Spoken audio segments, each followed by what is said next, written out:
ముద్దాయిని ప్రవేశపెట్టండి.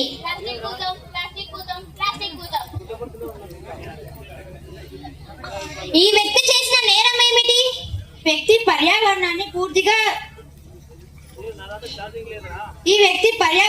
పూర్తిగా నాశనం చేస్తున్నాడు యువర్ ఆనర్. ఎలా చెప్పగలవు? ఏమైనా సాక్ష్యాలు ఉన్నాయా? ఉన్నాయి your honour. Objection your honour. నా క్లయింట్ ప్లాస్టిక్. యువర్ ఆనర్, మొదట నేను మాట్లాడుతున్నాను. Order order order. అపోజిషన్ వారిని మాట్లాడవలసిందిగా కోరుతున్నాను. ధన్యవాదాలు యువర్ ఆనర్. నా క్లయింట్ ప్లాస్టిక్ ని ప్రజలు విరివిరిగా ఉపయోగించడం వలన ప్లాస్టిక్ ని ఉత్పత్తి చేయడం జరుగుతుంది.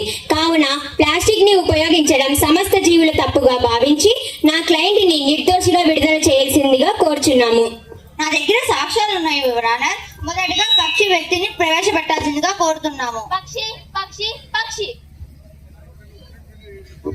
భగవద్గీత మీద ప్రమాణం చేస్తూ అంతా సత్యమే చెప్తానని ప్రమాణం చేయండి. భగవద్గీత మీద ప్రమాణం చేస్తూ అంతా సత్యమే చెప్తానని ప్రమాణం చేస్తున్నాను. చెప్పండి, మీకు ఈ ప్లాస్టిక్ భూతం ఎలాంటి కష్టాన్ని కలిగించాయి?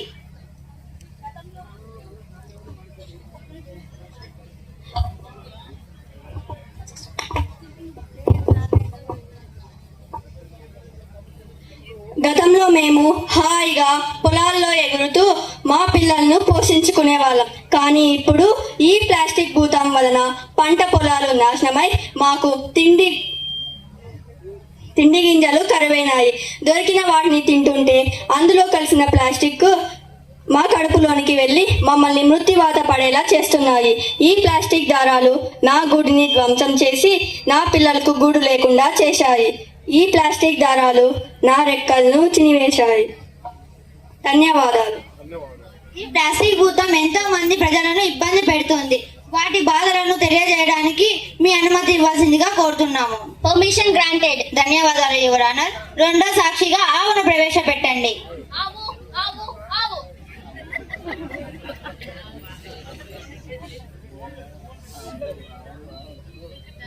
చెప్పండి, మీకు ఈ ప్లాస్టిక్ భూతం ఎలాంటి కష్టాన్ని కలిగించింది?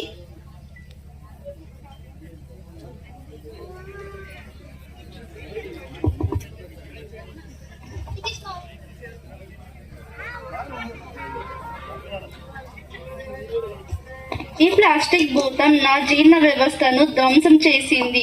ఈ ప్లాస్టిక్ జీర్ణం కాక నా జీర్ణ వ్యవస్థలో నిల్వ ఉంది. పోషకాహార లోపానికి ఇది దారి తీసింది. ఈ విషయాన్ని మేము చనిపోయిన తర్వాత పోస్ట్ మార్టం రిపోర్టులో కూడా తేలింది. ఈ ప్లాస్టిక్ భూతం నా పాల ఉత్పత్తిని తగ్గించేసింది. ధన్యవాదాలు. సాక్షిగా భూమిని ప్రవేశపెట్టాల్సిందిగా కోరుతున్నాము. నన్ను ఇంతకు ముందు ఎంతో పవిత్రంగా భావించేవాళ్ళు. ఇప్పుడు ఈ ప్లాస్టిక్ భూతం నన్ను కలుషితం చేసేసింది. ఈ ప్లాస్టిక్ భూతం నా పొరలలో కలిసిపోకుండా అలాగే ఉండిపోయి నన్ను నీటిని పీల్చుకోకుండా చేసింది. ఈ ప్లాస్టిక్ భూతం వలన సునామీలు, అకాల వర్షాలు, కరువు కాటకాలు తాండవిస్తున్నాయి. భూతాపం వలన హిమనదాలు కరిగి అకాల వర్షాలకు కారణం అవుతూ ఉంది. ధన్యవాదాలు. నాలుగో సాక్షిగా చెట్టును ప్రవేశపెట్టారు. నమస్కారం. చెప్పండి, మీకు ఈ ప్లాస్టిక్ భూతం ఏ కష్టాలను కలిగజేస్తుంది? ఈ ప్లాస్టిక్ భూతం నాకు నీటిని పీల్చుకునే అవకాశం లేకుండా చేసింది. నా వేర్లను విస్తరించకుండా అడ్డుగోలగా మారింది. చివరికి నన్ను ఒక మాడులా మార్చేసి నా కొమ్మల్లో బతికి ఎన్నో పక్షులకు ఆవాసం లేకుండా చేసింది ఈ ప్లాస్టిక్ భూతం. దయచేసి ఈ ప్లాస్టిక్ భూతానికి సరైన శిక్ష విధించాలని కోరుకుంటూ విన్నవించుకుంటున్నాను. ధన్యవాదాలు.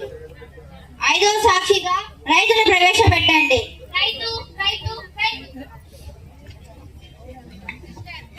ఈ భగవద్గీత మీద ఒట్టు నేనంతా సత్యమే చెప్తానని ప్రమాణం చేస్తున్నాను. చెప్పండి, మీకు ఈ ప్లాస్టిక్ భూతం ఎలాంటి కష్టాన్ని కలిగజేసింది? ఈ ప్లాస్టిక్ భూతం పంట దిగుబడిని తగ్గించేసి నన్ను ఆర్థికంగా మానసికంగా కృంగదీసింది. ఈ ప్లాస్టిక్ భూతాన్ని తొలగించాలని దహిస్తామంటే వాతావరణ కాలుష్యం జరుగుతుందని పర్యావరణవేత్తలు అడ్డుకుంటున్నారు. నేను ఏమి చేయాలో ఎలా బతకాలో పాలుపోని పరిస్థితుల్లో ఉన్నాను. అకాల వర్షాల కారణంగా పండిన పంటంతా చేతికి రాకుండా పోతుంది. కూడు లేకుండా జనాలు అలమటించే పరిస్థితికి కారణం ఈ ప్లాస్టిక్ భూతమే యువర్ ఆనర్. ధన్యవాదాలు. ఈ సాక్షుల మాట విన్నారు కదా యువర్ ఆనర్. కనుక ఈ ప్లాస్టిక్ కి తగిన శిక్ష విధించవలసిందిగా కోరుతున్నాం. అంతేకాకుండా పర్యావరణానికి దెబ్బతీస్తున్నందుకు కఠిన శిక్ష విధించవలసిందిగా కోరుతున్నాం. That's all your honour. ఈ సాక్ష్యాధారాలన్నింటినీ పరిశీలించిన మీదట ఈ ప్లాస్టిక్ భూతం వలన పర్యావరణానికి ఎంతో తీవ్ర నష్టం కలుగుతుందని, మనుషుల మనుగడకు ప్రతి హాని కలుగుతుందని భావిస్తూ ఈ ప్లాస్టిక్ భూతానికి ఉరి శిక్ష విధించవలసిందిగా తీర్పు ఇస్తున్నాను. The court is adjourned now. Thank you very much. Shilparamam సాక్షిగా, జిల్లా కోర్టు సాక్షిగా ప్లాస్టిక్ భూతానికి ఉరి వేయాల్సిందిగా జడ్జి గారు ఇచ్చిన తీర్పును స్వాగతిస్తూ సాక్షాత్తు కలెక్టర్ గారు, ఎక్స్ మినిస్టర్ గారు, ఎమ్మెల్యే గారు, కార్పొరేషన్ డైరెక్టర్స్ వీరందరినీ కల్మషం లేని హృదయాలని స్వచ్ఛమైన